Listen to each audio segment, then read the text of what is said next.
Hello friend, कैसे हैं आप? सभी का स्वागत है आपके अपने यूट्यूब चैनल पर एक नए सोच और विचार के साथ। यदि आप चैनल को सब्सक्राइब नहीं किए हैं तो ज़रूर करें, ताकि जितने भी हमारे लेटेस्ट वीडियो हैं वो आपको आसानी से मिल सकें और वीडियो को आप अंत तक देखना ना भूलें। आज हम डीसी मोटर से रिलेटेड कुछ ऑब्जेक्टिव क्वेश्चंस के बारे में चर्चा करेंगे। उससे पहले हम कुछ विशेष प्रकार के जो हमारे कुचालक हैं उनके बारे में जान लेते हैं। तो जैसा कि हम जानते हैं कि विद्युत संबंधित कार्यों में हम लोग 3 प्रकार के पदार्थों का उपयोग करते हैं। वो पदार्थ हमारे चालक के रूप में होते हैं, कुचालक के रूप में होते हैं और अर्धचालक के रूप में होते हैं। तो आज हम चर्चा करेंगे विभिन्न प्रकार के इंसुलेटर के बारे में। तो हम जानेंगे कि कितने प्रकार के हमारे इंसुलेटर हैं जिनका उपयोग हम लोग वैद्युतिक कार्यों में करते हैं और उनकी डाई इलेक्ट्रिक जो स्ट्रेंथ है वो क्या है। इसके साथ साथ इन इंसुलेटरों को हम लोग टेम्परेचर सहने के अनुसार किन किन श्रेणियों में बांट रखा है, यहाँ पर हम देखेंगे। यहाँ से जो क्वेश्चन है अक्सर एग्ज़ाम में दिए जाते हैं, जैसा कि वल्केनाइज रबड़ का डाई इलेक्ट्रिक स्ट्रेंथ क्या होगा, ऑप्शन दे देगा और जो सही ऑप्शन होगा उसका जवाब हमको देना होगा। तो यदि हम इस सारणी को याद कर लेते हैं तो यदि एग्ज़ाम में क्वेश्चन आते हैं तो उसका जवाब हम आसानी से दे पाएंगे। तो डाई इलेक्ट्रिक स्ट्रेंथ का मतलब होता है कि किसी पदार्थ में जब हम लोग सप्लाई देते हैं तो सप्लाई की वो अधिकतम मात्रा, जिस मात्रा को पदार्थ आसानी से सह लेता है और भंगुर नहीं होता है, तो हम लोग उस पदार्थ की डाई इलेक्ट्रिक स्ट्रेंथ कहते हैं। जैसे हम लकड़ी का 1 mm का टुकड़ा ले लेते हैं और लकड़ी के 1 mm के टुकड़े पर हम लोग सप्लाई देते हैं, तो सप्लाई की वह अधिकतम मात्रा, जिस मात्रा को वह 1 mm का लकड़ी का टुकड़ा सह जाता है, जलता नहीं है, तो हम लोग कहते हैं कि उस लकड़ी के टुकड़े की वह डाई इलेक्ट्रिक स्ट्रेंथ क्षमता है। डाई इलेक्ट्रिक स्ट्रेंथ का जो मात्रक होता है वह मात्रक होता है kVA प्रति mm, kVA प्रति mm यानी किलो वोल्ट प्रति mm। अब यहाँ पर देखिए, मेरा जो पहला जो कुचालक है वह कुचालक आपका दिया गया है वल्केनाइज रबड़। तो वल्केनाइज जो रबड़ है वह कुचालक की श्रेणी में 1 नंबर में आता है और वल्केनाइज रबड़ की जो डाई इलेक्ट्रिक स्ट्रेंथ है वह 30 से 50 kVA प्रति mm है। इसका मतलब ये हुआ कि यदि हम लोग वल्केनाइज रबड़ के 1 mm के टुकड़े पर 30 से 50 वोल्ट, 30 से 50 kVA, 30 से 50 किलो वोल्ट सप्लाई देंगे तो उसे वह आसानी से सह सकता है। उसी प्रकार यहाँ पे कई सारे आपके देखिए नंबरिंग वाइज यहाँ पर दिए गए हैं, नाम यहाँ पर दिए गए हैं। जैसे आपका अभ्रक हो गया, माइकानाइट हो गया, वल्केनाइज हो गया, आपका साधारण रबड़ हो गया, क्राउन कांच हो गया, साधारण कांच हो गया, मार्बल हो गया। इन सभी का नाम आपको याद करना होगा और इनकी डाई इलेक्ट्रिक स्ट्रेंथ क्या है इसे भी आपको याद रखनी होगी। यदि आप यहाँ से याद कर लेते हैं, चीज़ को अपने माइंड में बैठा लेते हैं, तो यहाँ से कहीं से भी क्वेश्चन यदि आपके एग्ज़ाम में आता है तो उसे आप आसानी से जवाब दे सकते हैं। अब हम चर्चा करते हैं उन कुचालकों को हम लोगों ने कुछ श्रेणियों में बांट रखा है तापमान के आधार पर। तो चलिए हम देखते हैं तापमान के आधार पर जब हम लोगों ने कुछ कुचालकों को बांट रखा है तो कौन सा कुचालक किस श्रेणी में आता है इसके बारे में हम जान लेते हैं। तो 1 नंबर में मेरा दिया गया है वायु श्रेणी। तो जो वायु श्रेणी के हमारे कुचालक होते हैं वह 90 डिग्री टेम्परेचर को सह सकते हैं। 90 डिग्री सेल्सियस का जो टेम्परेचर होता है उससे हम लोग वो मटेरियल हमारे सह सकते हैं। तो वायु श्रेणी में कौन कौन से हमारे कुचालक आते हैं? तो सूत, रेशम, सामान्य कागज़ जो है यह किस में आता है? तो ये सभी का सभी मटेरियल आपके वायु श्रेणी में आते हैं। उसके बाद आपके दिए गए हैं क्या चीज़? सूत, रेशम, तेल, ये जो हैं आपके ए श्रेणी में आते हैं और जो ए श्रेणी में टेम्परेचर है वह 105 डिग्री सेल्सियस है सहने की। उसी के बाद आपका यहाँ पर सी श्रेणी दिया गया है। तो सी श्रेणी में आपके 200 आपका जो सी श्रेणी है, सी श्रेणी में का जो टेम्परेचर है वह आपका 200 डिग्री आपका सेल्सियस है, 220 डिग्री सेल्सियस है, आपका 250 डिग्री सेल्सियस है। इनमें आपके कुछ कुचालक हैं, कुचालक का नाम दिया गया है। तो यदि आप इन कुचालकों का नाम और टेम्परेचर और इनकी श्रेणी याद कर लेते हैं तो यहाँ से क्वेश्चन आपके अच्छे खासे बन जाएंगे। अब हम चलते हैं अपने डीसी मोटर से ऑब्जेक्टिव क्वेश्चंस के बारे में। चलिए फ्रेंड, अब हम डीसी मोटर से कुछ ऑब्जेक्टिव क्वेश्चन के बारे में जान लेते हैं। तो यहाँ पर जो मेरा पहला क्वेश्चन दिया गया है, यह क्वेश्चन है कि डीसी शंट मोटर में सामान्य गति से नीचे कौन सी गति नियंत्रण विधि प्रदान करती है। तो एक बात याद रखिएगा कि डीसी हमारा शंट मोटर हो गया या कंपाउंड मोटर हो गया। तो शंट और कंपाउंड मोटर के स्पीड कंट्रोल के लिए हम लोग दो विधि का उपयोग करते हैं। एक जो हमारा है वह फील्ड नियंत्रण विधि है और दूसरा जो है मेरा वह आर्मेचर नियंत्रण विधि है। तो आर्मेचर नियंत्रण विधि में हम लोग हमेशा सामान्य गति से कम गति पाते हैं, जबकि फील्ड नियंत्रण विधि में हम लोग सामान्य गति से अधिक की गति प्राप्त करते हैं। तो यहाँ पर जो मेरा सही ऑप्शन होगा वह क्या होगा, आर्मेचर नियंत्रण विधि मेरा हो जाएगा। अब हम चलते हैं अगले क्वेश्चन की तरफ। तो मेरा जो अगला क्वेश्चन दिया गया है, यह अगला क्वेश्चन है, उद्योगों में डीसी मोटर को शुरू करने के लिए स्टार्टर क्यों आवश्यक है। तो एक बात याद रखिएगा कि जितने भी हमारे डीसी मोटर होते हैं, डीसी मोटर में जो हम लोग स्टार्टर लगाते हैं, तो हमारा स्टार्टर जो है वो सबसे पहले क्या करता है, तो आर्मेचर करंट को कम करता है। तो यहाँ पर जो मेरा सही ऑप्शन होगा वो क्या होगा, बी नंबर होगा। यहाँ पर हम बी नंबर को टिक आउट कर देंगे। अब हम चलते हैं अगले प्रश्न की तरफ। तो मेरा जो अगला प्रश्न दिया गया है वह है कि कौन सी कुचालक सामग्री श्रेणी बी के कुचालक की है। क्वेश्चन मेरा क्या दिया गया है कि कौन सी कुचालक सामग्री श्रेणी बी कुचालक की श्रेणी की है। तो यहाँ पर देखिएगा, यहाँ पर जो मेरा सी नंबर यानी कि जो मेरा फाइबर है यहाँ पर है, तो फाइबर मेरा क्या होगा, फाइबर जो है मेरा बी श्रेणी में आता है। तो यहाँ पर हम क्या करेंगे, फाइबर को हम लोग यहाँ पर टिक कर देंगे।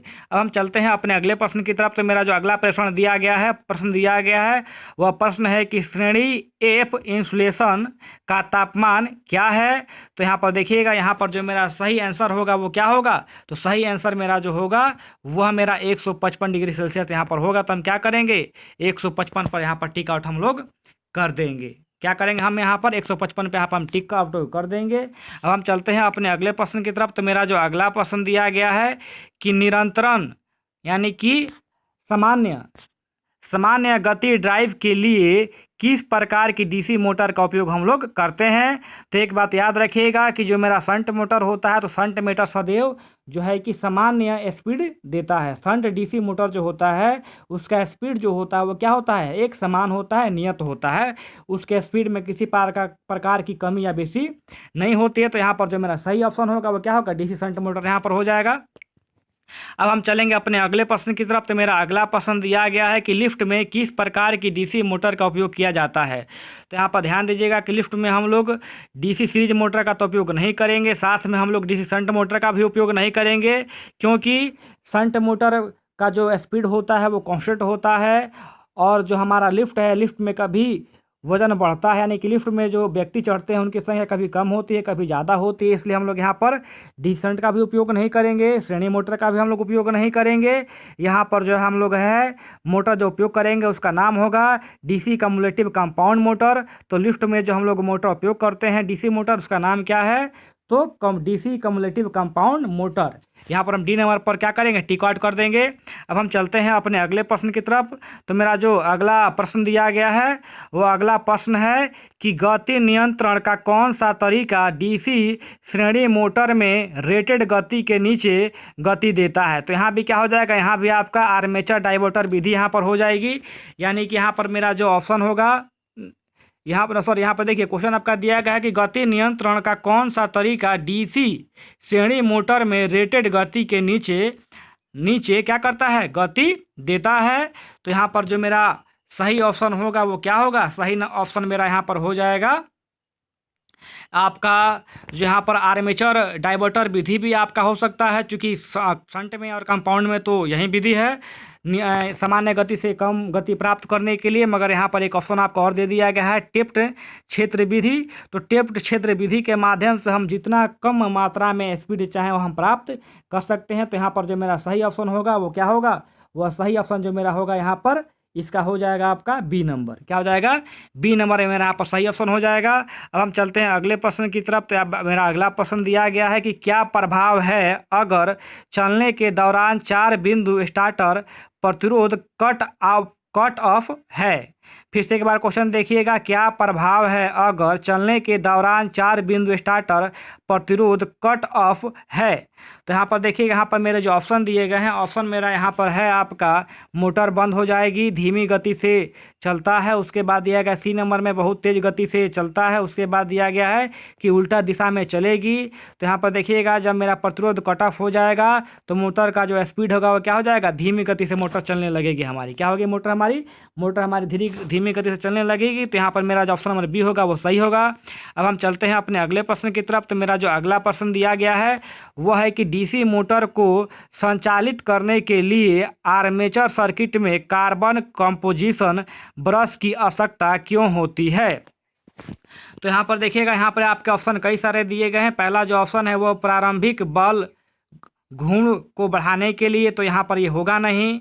बी नंबर मेरा जो ऑप्शन दिया गया वह है मेरा क्या ऑप्शन, तो आर्मेचर प्रतिक्रिया से बचता है। उसके बाद आपका दिया गया है सी नंबर में कि भार से आर्मेचर की रक्षा करता है। और जो मेरा डी नंबर में दिया गया है तो कम्यूटेटर खंड में स्पार्किंग कम कर देता है।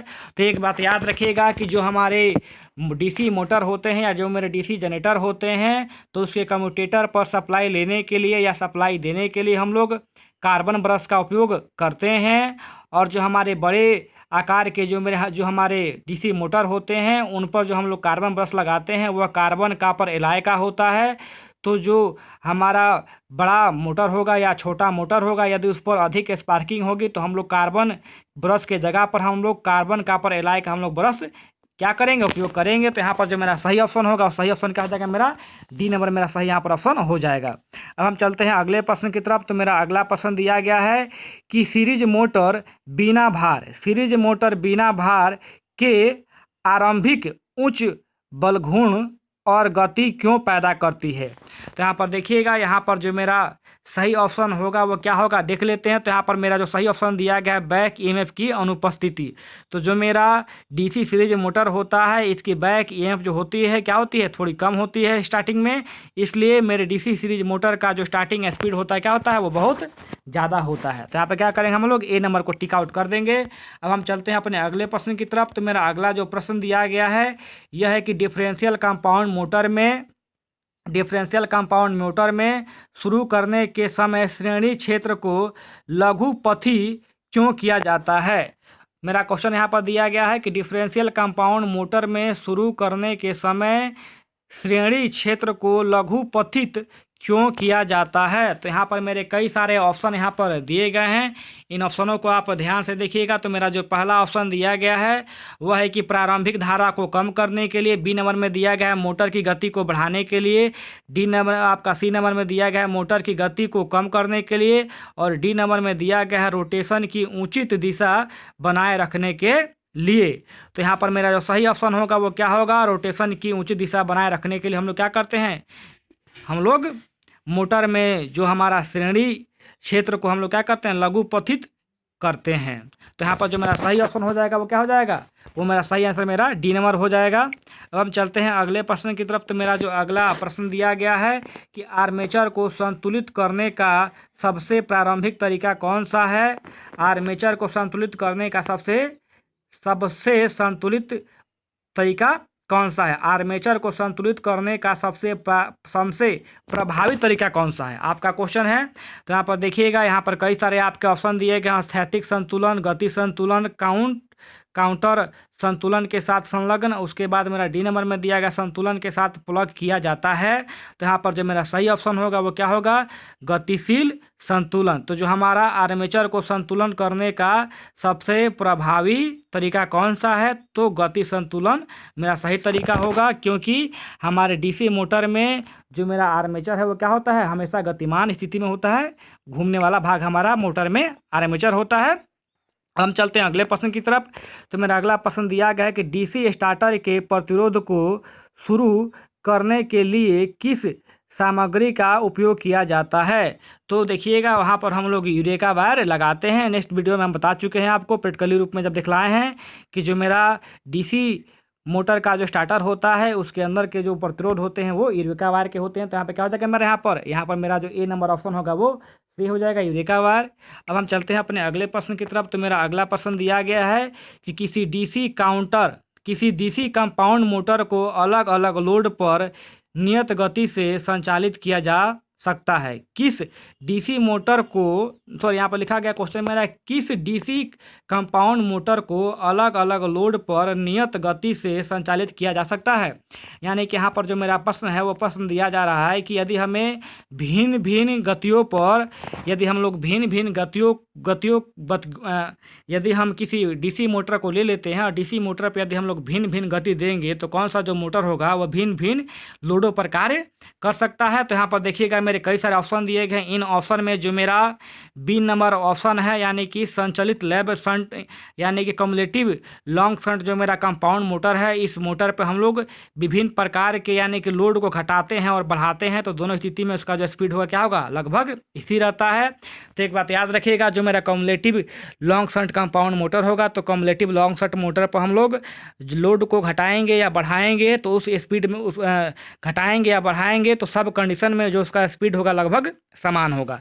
तो यहाँ पर जो मेरा सही ऑप्शन होगा, सही ऑप्शन क्या हो जाएगा मेरा, यहाँ पर सही ऑप्शन मेरा बी नंबर हो जाएगा। अब हम चलते हैं अपने अगले प्रश्न की तरफ। तो मेरा अगला प्रश्न दिया गया है कि डीसी शंट मोटर के साथ 3 पॉइंट स्टार्टर में नो कॉइल कैसे जुड़ा होता है।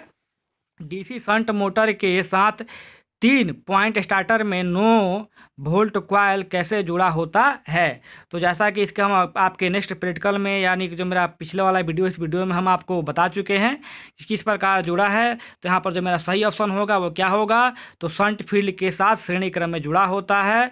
तो इतना बात आप याद रखिएगा कि डीसी शंट मोटर के साथ 3 पॉइंट स्टार्टर में 9 वोल्ट कॉइल जो लगा होता है वह शंट फील्ड के श्रेणी क्रम में जुड़ा होता है।